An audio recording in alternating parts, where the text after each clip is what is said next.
Assalamualaikum warahmatullahi wabarakatuh. Alhamdulillah huwaladzi arsala rasulahu bil huda wa dini haq liyudhhirahu 'alad dini kullih walau karihal musyrikun walau karihal munafikun wa kafa billahi syahida. Asyhadu an la ilaha illallah wahdahu la syarikalah wa asyhadu anna Muhammadan abduhu wa rasuluh la nabiyya ba'da. Bapak Ibu jamaah Masjid Raya Sumatera Barat yang saya hormati, tiada hentinya setiap saat kita bersyukur kepada Allah sebagai rasa ucapan terima kasih atas begitu banyak pemberian yang Allah berikan. Pemberian-pemberian yang tiada taranya, tak mungkin kita hitung. Begitu banyak kebaikan Allah kepada kita. Hari ini saja kita hadir dalam keadaan sehat walafiat, suatu nikmat yang begitu bernilai bagi kita. Bayangkan kita sakit, tentu kita tidak bisa menikmati sehat ini. Dan kemudian banyak lagi nikmat lain yang tentu pada kesempatan ini kami mengawali tausiah dengan mengajak Bapak Ibu semua untuk mengucapkan Alhamdulillahirabbil alamin. Dan berikutnya salawat salam kepada Nabi kita Muhammad Rasulullah SAW sebagai Rasul kita dan juga termasuk keluarga dan sahabatnya. Pada kesempatan ini saya akan menyampaikan topik yang ke-22 dalam rangkaian kuliah Tauhid pada pagi hari ini dengan judul Minhaj al-Hayah atau Minhajul Hayah, yang artinya adalah pedoman hidup. Ya, pedoman hidup. Jadi Islam sebagai pedoman hidup. Yang namanya pedoman diikuti, dituruti, dirujuki, dijadikan patokan, panduan. Bapak Ibu, kita bekerja sering di mana-mana. Dalam kondisi apapun kita bekerja. Dan selalu kita merujuk kepada aturan. Merujuk kepada sesuatu yang diatur. Dan ada pedomannya. Bahkan seringkali kita menunggu pencairan uang dari APBN misalnya. Menunggu petunjuk, panduan, pedoman, ba'a coronyoka, memakai pitih dekon ini bagaimana. Bahkan kita diundang untuk ikut sosialisasi juklak juknis dan juga beberapa petunjuk lain yang kita jadikan patokan. Selesai mengerti, paham petunjuknya, baru kita cairkan uangnya. Kita dapat arahan dari pimpinan, dari kepala dinas, melakukan ini itu. Menunggu juga apa pedoman yang dikasih oleh atasan. Mohon arahan. Dikasih arahan 1, 2, 3, jalan. Atau arahnya ikuti aturannya ada. Undang-undangnya, PP-nya, Kepmen dan sebagainya. Jalan. Jadi Bapak Ibu, kita itu hidup tidak mungkin tanpa ada pedoman, nggak mungkin. Bekerja saja pasti ada pedoman. Kalau nggak salah-salah, apalagi mencairkan uang. Ya ini Pak Rediamon ya, kalau cairkan uang salah, udah urusannya kepolisian, kejaksaan. Kita nggak korupsi, nggak kita ambil itu uang, tapi kita salah mengikuti petunjuk, maka fatal akibatnya. Nah itu bekerja, pakai petunjuk, pakai pedoman. Terus mengerjakan apapun di dalam kantor juga sama. Berapa banyak pegawai yang saya tanda tangani hasil dari MPP yang memberikan sanksi karena pegawai tadi tidak mengikuti petunjuk. Ada yang sederhana. Saya diundang hari Kamis jam 1 pagi oleh Pak SBY. Ternyata saya baru diberitahu jam 12 siang pada hari yang sama. Saya masih di Padang. Ternyata ditelusuri ada fax udah masuk kemarin.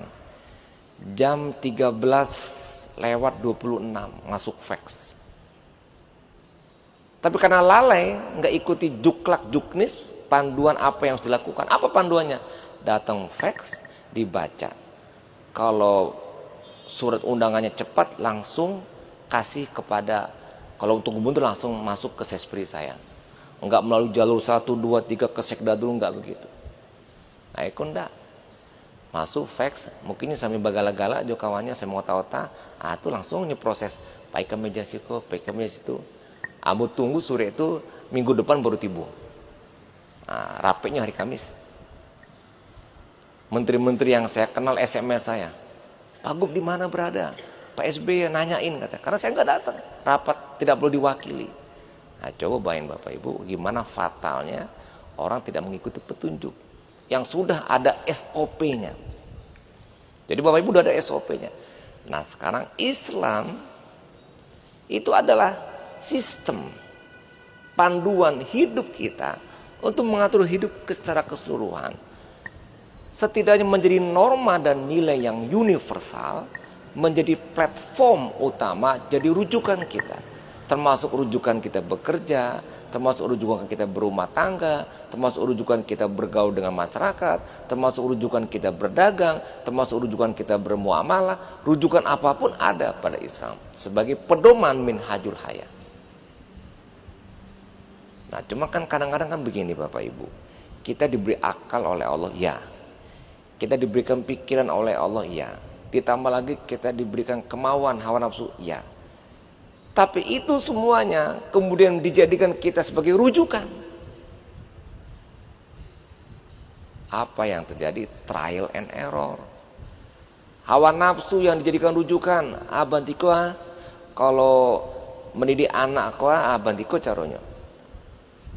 Baca bantiko, ayo apa ambo bantiko kambo, apa ikut caranya. Batu caranya, ambo berang-berangi kalau salah.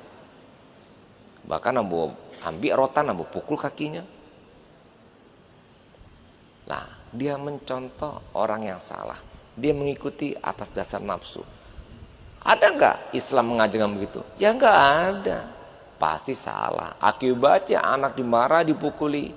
Anak jadi anarkis, terbentuk karakter yang keras, karakter yang kejam, karakter yang jahat, karakter yang juga sadis, yang nanti juga dia akan pukul-pukul orang.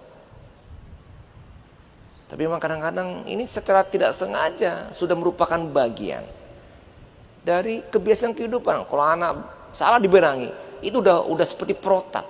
Mana ada contohnya? Dalam Islam, anak salah dimarahi. Coba anak salah dimarahi. Anak alung ngerati, apalagi anak umur 2 tahun, 3 tahun, tak gilo awak tua. Coba Bapak Ibu dalam kondisi sadar seperti ini, anak kete alung ngerati, salah diberangi. Coba Bapak Ibu, kita berpikir dalam kondisi normal nih sekarang ini. Kan normal kita duduk nih berpikir rasional. Anak kita sampai umur balik, belum berakal dalam arti yang sempurna, umur 11 tahun 12 tahun, salah. Ya biasa. Kita pun dulu Bapak Ibu sebelum menjadi sekarang besar, waktu anak-anak juga salah-salah juga. Ya namanya anak-anak. Loh kenapa kemudian kita marah-marahin dia karena kesalahannya? Ya karena kesalahannya adalah suatu kenyataan yang menyertai langsung pada diri anak-anak, siapapun orangnya pasti dia salah. Nggak mungkin dia benar terus kita yang gede aja banyak yang salah. Nah jadi Bapak Ibu, itu sebagai satu contoh bahwa ada pedomannya. Akibatnya apa? Dia mengikuti nafsunya dan cara sendiri. Anaknya nakal. Loh kenapa anaknya nakal? Ya ibu bapaknya yang didik yang nakal. Oh nggak pernah pasti didik anak nakal. Ya caranya itu membuat anak nakal terbentuk. Oh anaknya berbohong, ditanya ibu, kok pulangnya sore? Ada les pak, ada ini bu. Padahal dia main-main. Loh kenapa dia bohong? Ya ibunya ngajarin bohong. Nggak pernah.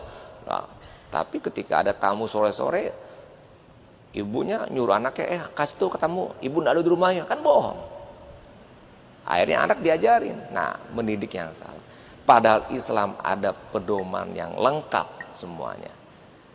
Berumah tangga, saya yakin banyak yang berumah tangga ketika ijab kabul akad nikah belum ngerti itu dia apa tugas suami, tugas istri.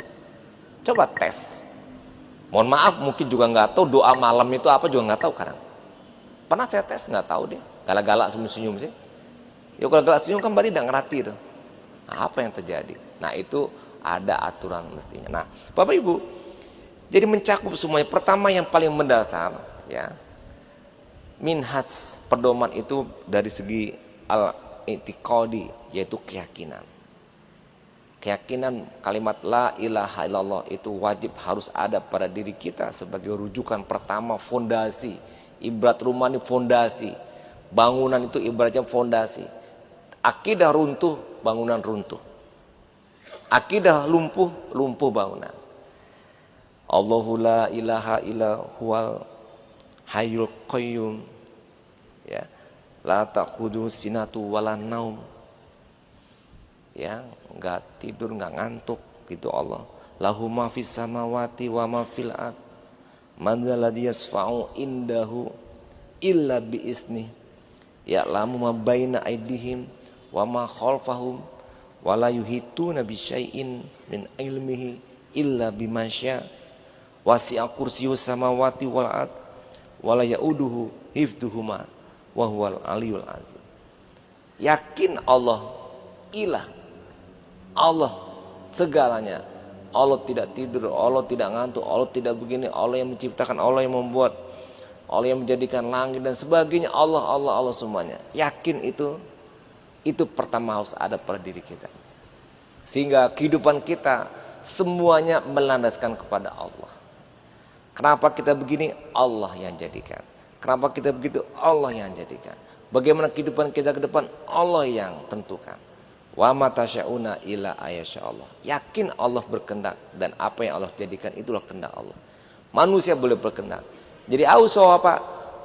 Kita usaha dan doa. Hasil Allah yang tentukan.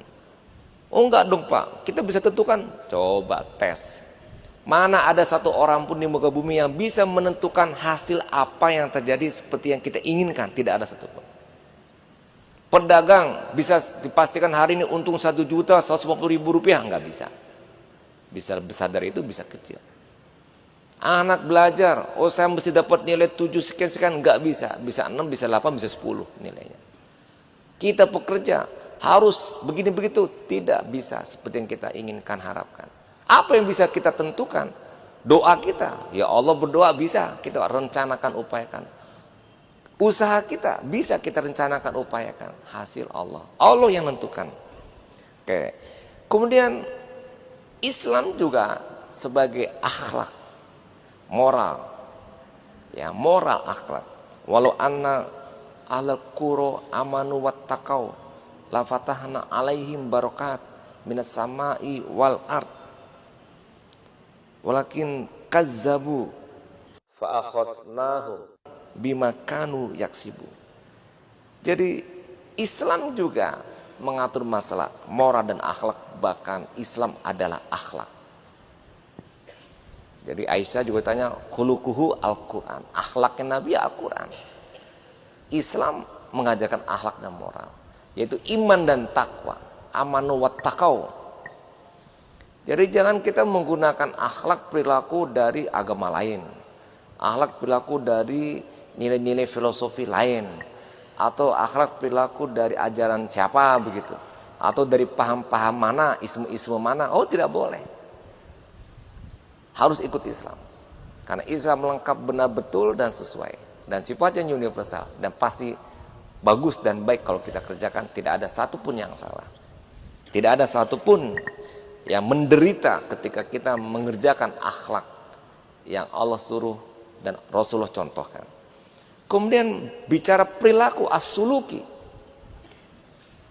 Islam juga sebagai pedoman hidup dalam perilaku, dalam berkepribadian, berperilaku, sifat, karakter, itu juga ikut kepada Islam. Ya sibghatullah wa man ahsanu minallahi sibghah wa nahnu lahu abidun. Pewarnaan dalam perilaku diri kita dan keseluruhan pikiran kita, perasaan kita, pekerjaan, perilaku, kegiatan kita, semuanya juga diatur oleh Islam. Nanti yang tanya, Pak, apanya diatur Islam, diatur Islam? Oh, susah banget jadi orang Islam, Pak. Sadu diatur. Bahasa diatur itu bahasa saya. Ya, bahasa Al-Quran menyuruh kita untuk begini begitu. Tapi kenyataannya itu kita bukan diatur. Kita bukan dibatas-batasi. Kita bukan dikekang untuk begini untuk begitu dan tidak boleh begitu. Tidak. Aturan yang disebut barusan itu, begini boleh, begitu nggak boleh, adalah norma yang pada dasarnya ketika kita menjalankan dalam kehidupan keseharian itu cocok semuanya. Tidak ada yang merasa tertekan, merasa beban, merasa berat, merasa susah dan sebagainya, tidak ada. Kenapa? Karena yang disuruh-suruh dan yang dilarang-larang adalah yang cocok oleh manusia. Contoh, kata Al-Quran, kita disuruh malam hari tidur dan kita dilarang begadang. Coba, enggak usah disuruh, kita malamnya tidur. Enggak mau begadang kalau enggak sakit. Itu kata Al-Quran juga, makanlah, minumlah, tapi enggak boleh berlebihan. Enggak usah disuruh juga, kita juga bakal makan, bakal minum, enggak lebih-lebih. Karena kalau kelebihannya kita bisa ngantuk, kita bisa sakit, banyak kolesterol, banyak diabetes, macam-macam. Kata Al-Quran juga, nggak boleh makan bangke. Lah, nggak usah disuruh, ya Allah, aku pun nggak bakal makan bangke. Bangke orang busuk. Babi, ya nggak mau babi. Banyak penyakitnya misalnya. Kemudian yang disuruh, jujur, disuruh berkata baik, lin, talahum, sopan, santun, ngomongnya marhamah, hikmah, hasanah. Ya kita juga maunya begitu juga. Sholat. Nah, sholat barek Pak. Ya harus kita kerjakan. Karena itu juga perintah Allah. Tapi pada dasarnya kalau sudah kita kerjakan sholat pun baru terasa manfaat. Oh iya, dengan sholat pikiran kita tenang. Kita berwudu, kita jadi fresh, jadi jernih pikiran. Hati kita pun lapang, terbuka. Dengan sholat kita bisa tercegah dari perbuatan fahsya dan mungkar. Oh puasa, oh berat banget 30 hari 1 bulan atau 29 hari. Kita kerjakan, oh enak juga. Coba Bapak Ibu udah sekian belas hari puasa, masih capek enggak? Kan enggak. Tapi kalau dipikirin, waduh susah. Karajo iyo taruh, Pak Gubernur nyuruh taruh disiplin, nyuruh karajo sama juga hari-hari biasa. Awak enggak makan, enggak minum, barik makini enggak, ternyata bisa juga. Jadi walaupun perintah itu Allah berikan kepada kita pada dasarnya sesuai dengan fitrah. Karena Islam sama dengan fitrah. Manusia dilahirkan fitrah, maka cocok dan klop. Ibarat mur dengan baut nyambung dan pas. Islam cocok dengan fitrah manusia. Karena manusia diciptakan juga fitrah. Fakim wajhaka lidini hanifa. Fitratullahi lati fatron nasa alaiha. La tabdila li khalqillah zalika dinu qayyim walakinna aktsarun nasi la ya'lamun. Fitrah. Kullu mauludin yuladu al fitrah. Fa abawahu hawidanihi au yunasironi au yumajisani. Fitrah juga. Islam fitrah, manusia fitrah. Jadi perintah-perintah pada dasarnya untuk fitrah dan cocok. Jadi Islam itu mengatur on the track-nya perilaku kita sehari agar tetap benar-benar yang ujungnya adalah happy ending tanpa perlu trial and error. Tapi kalau kita ngikuti hawa nafsu dan pikiran sendiri, bisa salah, bisa betul, bisa salah, bisa betul, ujungnya sad ending. Ujungnya bisa gagal. Atau kita mencoba-coba sendiri, Allah 5 tahun 10 tahun mencoba, oh yo bantu iko batua 5 tahun awalah. Salah-salah. Padahal dari awal pun kalau sudah ikut Islam dari awal pun sudah benar, tidak perlu ada waktu yang kita coba-coba untuk mengatakan ini salah dan benar dan mana yang benar. Allah telah tunjukkan yang benar. Jadi perilaku juga. Perilaku kita terhadap seseorang, perilaku kita terhadap ibu, bapak, kepada anak, kepada tetangga, udah diatur semuanya. Wa makana yu'minu billahi wal yawmil akhir, fal yukrim jaroh, kemudian fal yukrim doifah, hormati tamu, hormati tetangga. Kalau kita beriman, ini perilaku. Rasulullah, ausi ini nasihati aku, la tagdab, nggak boleh jadi orang pemarah. Tanya lagi Rasul, ausi ini sampai 3 kali, jawab Nabi, tidak boleh marah. Perilaku. Oh, banyak lagi Bapak Ibu. Kemudian asyuri, perasaan. Juga mengikuti Islam dan diatur oleh Islam. Tadi ya, faqim wajhaka lidini hanifa, fitratullahi lati fatara nasa 'alaiha, dan seterusnya. Itu juga diatur oleh Islam.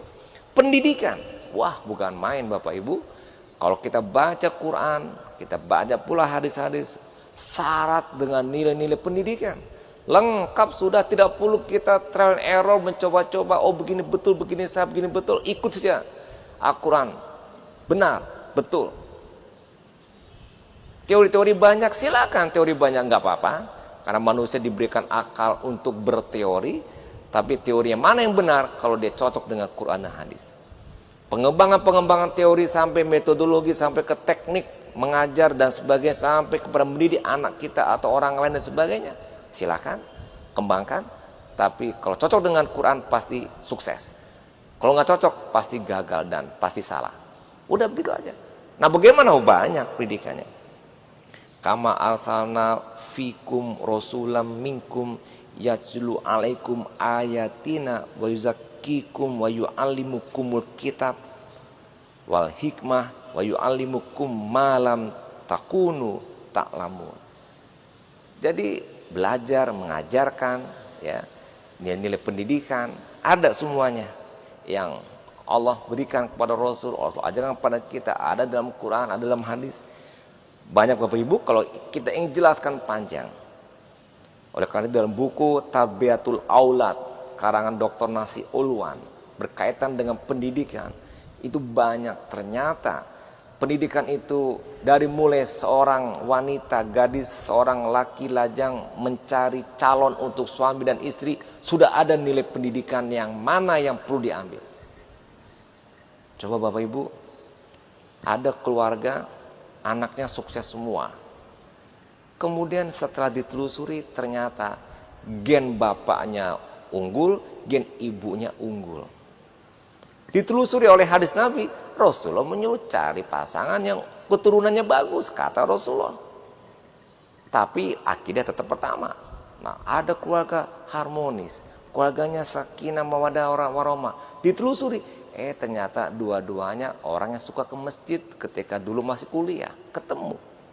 Jadi pendidikan semuanya. Nah, kalau kita ketemu di pasar, ketemu di night club, ketemu di mana, ya jadinya begitu juga. Padahal Rasulullah sudah mengajarkan dari awal memilih pun. Ketika sudah terpilih yang terbaik dengan akidahnya, dengan keturunannya dan sebagainya, kecantikan boleh, harta boleh, tapi akidah yang pertama. Itu pendidikan. Menikah, ayatnya menyuruh kita begini begitu, hadisnya menyuruh kita begini begitu, sebagai suami, sebagai istri. Ketika hamil, doanya berhubungan. Ketika hamil terus membaca Quran, anaknya jadi. Anaknya soleh-solehat, bagaimana menyusui, terus ada semua dalam Al-Quran, lengkap.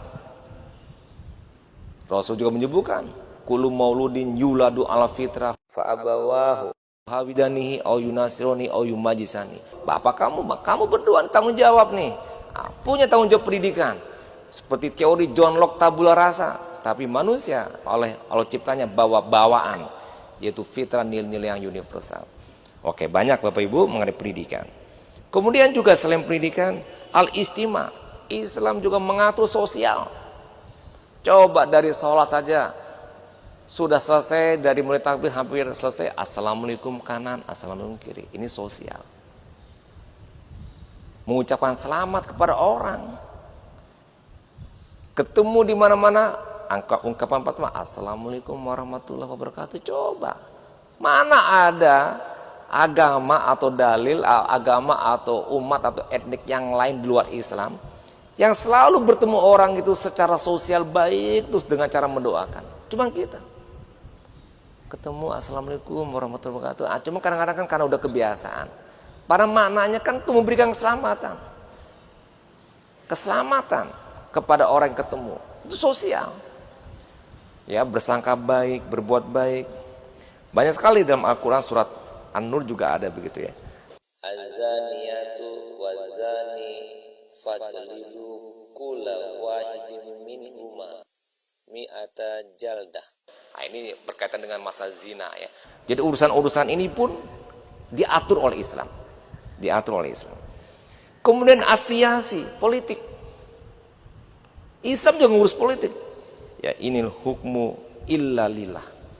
Masalah hukum, masalah ketentuan aturan diatur juga oleh Islam. Masalah ekonomi. Ya, ini masalah ekonomi.